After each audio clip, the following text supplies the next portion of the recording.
Hello everyone. അപ്പം ഞങ്ങൾ ഇന്നൊന്ന് പുറത്തേക്ക് പോവാനുള്ള പ്ലാനാണ് കേട്ടോ. സോ ഇവരൊക്കെ റെഡി ആയിക്കൊണ്ടിരിക്കുകയാണ്. ആക്ച്വലി ശ്രദ്ധയ്ക്ക് ഹെയർ കട്ട് വേണമെന്ന് പറഞ്ഞിരുന്നു.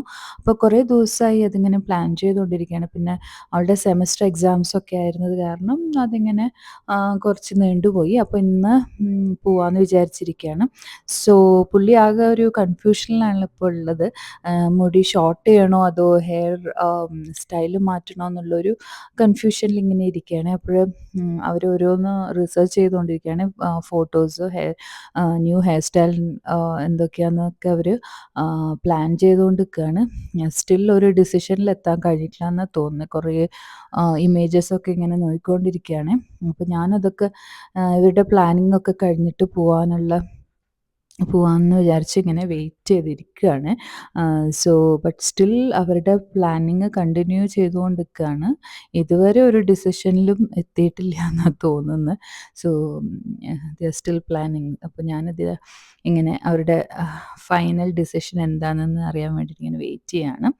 സോ അവസാനം അവർ ഡിസൈഡ് ചെയ്തു. അപ്പോൾ ഞങ്ങളിതാ താഴെ പോവാണ്. സോ ആക്ച്വലി ഇവിടുന്ന് ഒരു 20-25 മിനിറ്റ്സ് ഡ്രൈവ് ഉണ്ട്. സോ ഭയങ്കര ട്രാഫിക് ബ്ലോക്കാണ് ഇപ്പോൾ ഉള്ളത് ഇവിടെ. സോ ഞങ്ങൾ വെയിറ്റ് ചെയ്തിരിക്കുകയാണ്. സോ ആഷിന് നെയിൽ പെയിൻറ് ചെയ്യണമെന്നുണ്ടായിരുന്നു. ആക്ച്വലി ഞങ്ങളതിന് അപ്പോയിൻമെൻ്റ് എടുത്തിട്ടില്ല. നെയിൽ ആർട്ടിസ്റ്റിൻ്റെ അപ്പോയിൻമെൻറ്റ് വേണം. സോ ബുക്കിംഗ് ഉണ്ടായിരുന്നില്ല. സോ ജസ്റ്റ് അവിടെ ചെന്ന് നോക്കാമെന്ന് വിചാരിച്ചു. അപ്പോൾ അതേ സലൂണിൽ എത്തിയിട്ടുണ്ട് ഇപ്പോൾ.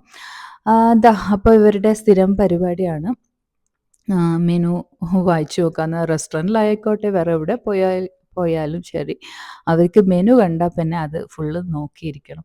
ഓക്കെ, സോ നൗ ഹെയർ സ്റ്റൈലിസ്റ്റിനായിട്ടുള്ള കൺസൾട്ടേഷനാണ് ഇപ്പോൾ നടക്കുന്നത്. സോ അവളുടെ റിക്വയർമെൻറ്റ്സ് ഒക്കെ പറഞ്ഞിട്ടുണ്ട്. സോ നമുക്ക് ഹെയർ കട്ടിന് ശേഷം എങ്ങനെ ഉണ്ടാവുമെന്ന് നോക്കാം. ഓക്കെ, അപ്പോൾ ഹെയർ കട്ടൊക്കെ കഴിഞ്ഞു. സോ അവൾ വലിയ ചേഞ്ചസ് ഒന്നും വരുത്തിയിട്ടില്ല. ഇച്ചിരി ഷോർട്ടാക്കിയെന്നേ ഉള്ളൂ. So she's okay with that. അപ്പോൾ കുഴപ്പമൊന്നുമില്ല. ഇഷ്ടമായിന്ന് തോന്നുന്നു. സോ ഞങ്ങൾക്ക് അച്ചുവിന് ആഷിന് ആക്ച്വലി നെയിൽ പെയിൻറ്റിൻ്റെ ആർട്ടിസ്റ്റിനെ കിട്ടിയില്ല. സോ ഞാൻ അവരെ കൂട്ടാൻ വേണ്ടിയിട്ട് വന്നിരിക്കുകയാണ്. സോ ഞങ്ങളിത് ഇവിടുന്ന് തിരിച്ചു. So she is very happy. പക്ഷേ ആഷ് ഇച്ചിരി ഡിസപ്പോയിൻറ്റഡ് ആണ്. ബിക്കോസ് നെയിൽ ആർട്ടിസ്റ്റിന് കിട്ടിയില്ല എന്നുള്ളത് കൊണ്ട്. സോ മേ ബി അറിയില്ല, ഞങ്ങൾ അപ്പോയിൻമെൻ്റ് എടുക്കേണ്ടി വരും. സോ അപ്പോൾ അതൊക്കെയാണ് ഇന്നത്തെ വിശേഷം. സോ നിങ്ങൾക്കിത് ഇഷ്ടപ്പെടുകയാണെങ്കിൽ ലൈക്ക് ചെയ്യുക, സബ്സ്ക്രൈബ് ചെയ്യുക. Thank you.